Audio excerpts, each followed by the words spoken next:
মানুষ আশীর্বাদ দিয়ে আমাকে দুহাত ভরে আশীর্বাদ দিয়ে মানুষ আমাকে বিধায়ক বানিয়েছে। প্রথমত তাদেরকে ধন্যবাদ জানাবার সেরকমভাবে সুযোগ পাইনি, যদিও বিভিন্ন জায়গায় আমি গ্রামে গেছি, আমার কর্মসূচি রেখেছিলাম। তারপরে খুশির খবর যে তাদের এই আশীর্বাদ এবং ভালোবাসা, সহযোগিতা এবং তারা যে পরিবর্তন চেয়েছিল পশ্চিমবঙ্গে একটা পরিবর্তন হোক, তাদের এই চাওয়াটাই আমাকে বিধায়ক থেকে, আপনারা অবগত আছেন, গতকাল পশ্চিমবঙ্গের স্বাধীন দায়িত্বপ্রাপ্ত মন্ত্রী হিসাবে ঘোষণা করা হয়েছে, যদিও দপ্তর এখনো দেওয়া হয়নি।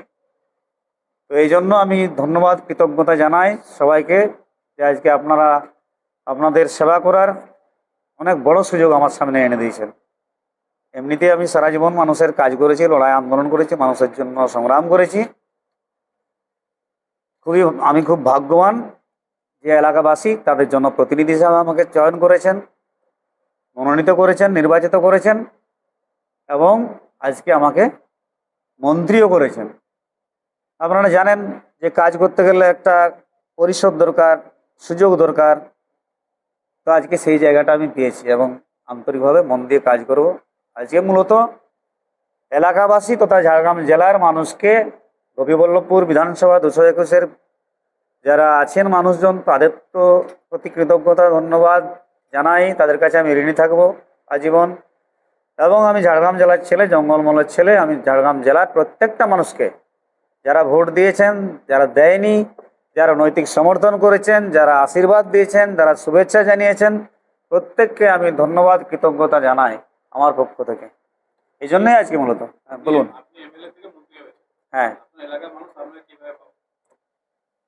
আমি দেখুন, আমি কয়েকটা অভিনন্দন যাত্রা হয়েছে বিভিন্ন জায়গায় এবং আমি শপথ গ্রহণের পরেই আমি যখন এলাকায় আসি তখন আমার বিধানসভা ক্ষেত্রের 5টা জায়গায় আমি মানুষের সঙ্গে আমনা সামনা, বিধায়ক এবং জনতা মুখোমুখি, এরকম একটা আমি নিজে প্রোগ্রাম করেছিলাম। 5টা জায়গায় করেছিলাম। প্রথম আমি শুরু করেছিলাম বেলেবেড়া দিয়ে, তারপরে করলাম বাঁকশোল, তারপরে করলাম আপনার সরডিহা, তারপরে করলাম আপনার কুলটিগিরি, তারপরে করলাম ডাহিচক। তো এই 5 জায়গায় গিয়ে মানে বিভিন্ন জোন ভিত্তিক আর কি 5 জায়গায় গিয়ে মানুষের কাছে আমি মুখোমুখি কথা বলেছি। তাদের অভাব অভিযোগ, তাদের কি দাবি রয়েছে সেগুলা শুনেছি এবং আরও বলেছি যে যারা বলতে পারছে না তারা আমাকে টুকরা কাগজে লিখে হলেও দেন। আমি সেগুলি সংগ্রহ করেছি এবং আমি তাকে একটি বাক্সের মধ্যে সুন্দর করে গচ্ছিত রেখেছি এবং রাত্রিবেলা সবগুলাই শর্ট আউট করছি। তো আমি দেখে অবাক হয়ে যাচ্ছি, বিস্মিত হচ্ছি যে এতদিন এত মানুষের এত কাজ বাকি রয়েছে এবং অনেক বিষয় রয়েছে যেগুলো কিন্তু লং পেন্ডিং বলতে পারেন, দীর্ঘদিন ধরে অবহেলিত রয়েছে। যেটা দেখা গেছে যে বাঁকুড়াতে যে জমি কেলেঙ্কারি বা নদী থেকে যে জমি বালি তোলা, ড্রেজিং এর নাম করে সেখান থেকে বালি পাচার, এক সময় দেখা গেছে যে ইডিও সেখানে হানা দিয়েছে, কেন্দ্রীয় সংস্থা বিভিন্ন সময় বিভিন্ন অভিযান করেছে, সেক্ষেত্রে মন্ত্রী হয়েছে। এবারে কি সেই সমস্ত যে অন্যায়গুলো হয়েছিল তার বিচার হবে? প্রথমত বলি যে আজকে জঙ্গলমহলে যে কোনো অন্যায় অবিচারের প্রতিবাদটা এই আপনাদের পরিচিত মুখটা করে এসছে এতদিন, তাই তো? আপনারা তো জানেন আজকে বিধায়ক হয়েছি বলে বড় কথা নেই, প্রতিবাদটা করে এসছি। কিন্তু সেটা কখনো মান্যতা পেয়েছে, কখনো হয়তো সেই জায়গায় পৌঁছাতে পারেনি, কারণ আমরা আম জনতার মধ্য থেকে বিলং করতাম। আজকে আপনাদের জনপ্রতিনিধি এবং আজকে মন্ত্রী, তাহলে আমার একটা জনগণের প্রতি আমার একটা দায়বদ্ধতা থাকবে।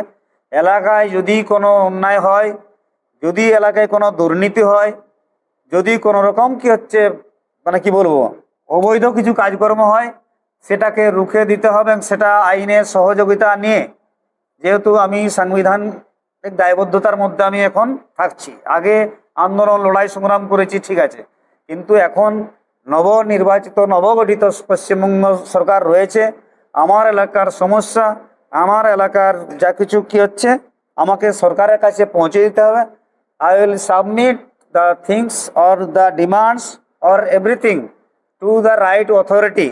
It's my duty. তাহলে আমার ডিউটিটা কি হচ্ছে যে আমাকে এই জিনিসগুলি প্রকৃত যে আমার অথরিটি রয়েছে, বিভিন্ন তো দপ্তর রয়েছে, বিভিন্ন মন্ত্রক রয়েছে, তাদের গোচরে আনবো, তাদের কাছে আমি পৌঁছে দিব একজন বিধায়ক হিসাবে, ঠিক আছে। এবং আমি বলি যে বাঁকড়া সাঁকরাইলের যে জমি যে দুর্নীতি যেটা পূর্বতন সরকার করে গেছে, শুধুমাত্র সাঁকরাইল কেন, আজকে গোটা পশ্চিমবঙ্গ জুড়ে দুর্নীতির প্রমাণ আপনারা পাবেন। আপনারা মিডিয়া বন্ধু রয়েছেন, আপনারা দেখছেন প্রতিনিয়ত সেইগুলা বেরাচ্ছে এখন। এবং যদি এই সরকারটা আরো থাকতো না, তাহলে পশ্চিমবঙ্গবাসীর কপালে অনেক দুঃখ ছিল, অনেক কষ্ট ছিল। আমরা সবাই ভাগ্যবান, শুধু আমি নয়, পশ্চিমবঙ্গবাসী ভাগ্যবান যে এই সরকারটা চলে গেছে, নাহলে বিপদ ছিল আমাদের। দুর্নীতি মানে সর্বত্র সর্বস্তরে দুর্নীতি হয়েছে, কোনো দপ্তর মানে বেঁচে মানে নেই, বাকি নেই যেখানে দুর্নীতি হয়নি।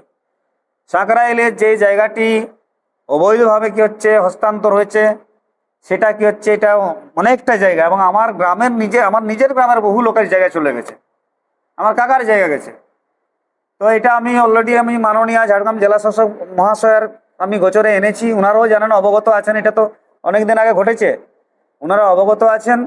এবং আমি বিধায়ক হিসাবে ওনাদেরকে ডেকে একদিন মিটিং করেছি এবং বলেছি যে আমাদের সরকারের এই জিনিস, যারা প্রকৃত মালিক তারাই যাতে জমিটা ফিরে পায়, তার জন্য আইনত যেটা করার সেটা আমার সরকার করবে।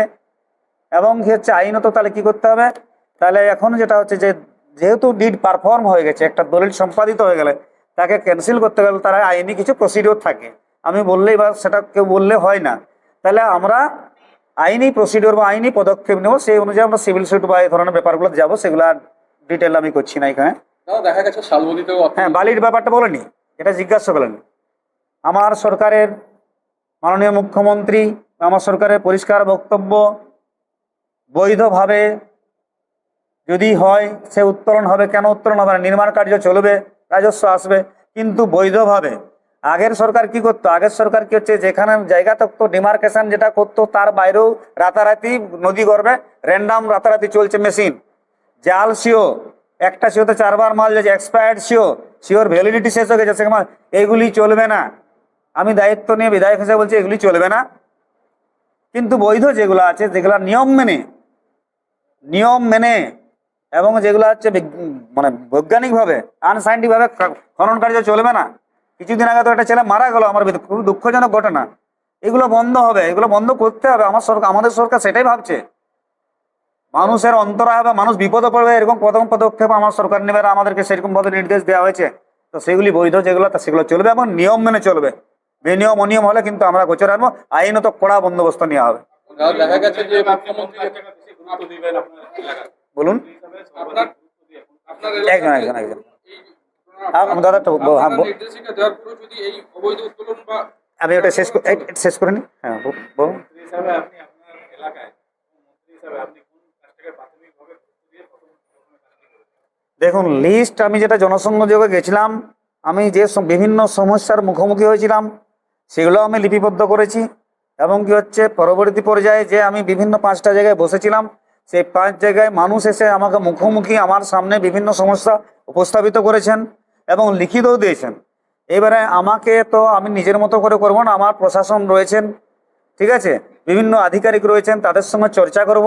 আমি সেগুলো লিপিবদ্ধ করেছি এবং লিপিবদ্ধ করে কি হচ্ছে কোনটা আশু প্রয়োজন, কোনটা ইমিডিয়েট দরকার, কোনটা আর্জেন্ট। যেমন একটা ব্রিজ রয়েছে, আপনি মুড়াকাটি জানবেন রোহিণীর দিকে, সেখানে লোহার পাত একটা দেওয়া আছে, সেখানে রোজই মানে বছরে এভারেজ নাকি 8-10 জনের হাত ভাঙে, পা ভাঙে, এভারেজ আগের সরকার। 15 বছরে এভারেজ যদি 8-10 জনের পা ভাঙে দাদা ভাই, তাহলে কতজন হয়? মোটামুটি 1.5 লক্ষ হবে। তাহলে প্রথমত যাতে আর কারো নাই পা ভাঙে, ঠিক আছে, এরকম আমি দেখবো যে আর্জেন্ট যেগুলো আছে, যেগুলো ইমিডিয়েট করতে হবে, সেরকম কাজগুলি কিন্তু আমি করার চেষ্টা করবো, আমার সরকারের গোচরে আনবো যে এগুলো ইমিডিয়েট করা হোক আমার এলাকায়, ঠিক আছে। তারপরে বিভিন্ন উন্নয়নমূলক কাজ আছে, তারপরে বড় বড় কিছু কাজ আছে যেগুলো কিনা বহুত অর্থের দরকার, বিগ বাজেট, যেগুলো আমদই ব্রিজ, সুবর্ণরেখী রেলপথ, ঠিক আছে, এগুলো বিগ বাজেটের ব্যাপার আছে এবং রাজ্য এবং কেন্দ্র দুটো সরকারকেই করতে হবে, সেগুলো পরে পরে তোলা হবে, সেটা প্রসিডিউর আছে। আমার কাজ হচ্ছে এই যে দাবি দেওয়া বা সমস্যাগুলোকে আমার সরকারের গোচরে আনা, তার সামনে তুলে ধরা, মাননীয় মুখ্যমন্ত্রীর সামনে উপস্থাপিত করা, প্রশাসনের সামনে উপস্থাপিত করা, এবং এটা যাতে তাড়াতাড়ি হয় সেই জন্য আমি আমার যতটুকু করণীয় সেটা করব।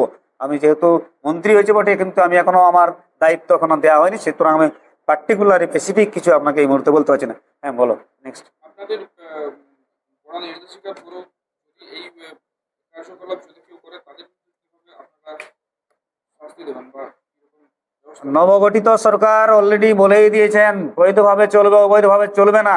এবারে যদি বাট এসবের প্রশ্ন নাই, ঠিক আছে, কড়া পদক্ষেপ নেওয়া হবে আইনত। এটা আমার সরকারের বক্তব্য, সরকার পরিষ্কার করে দিয়েছে। এবারে যদি চলে না চলে ব্যাপারগুলো পরে আসবে।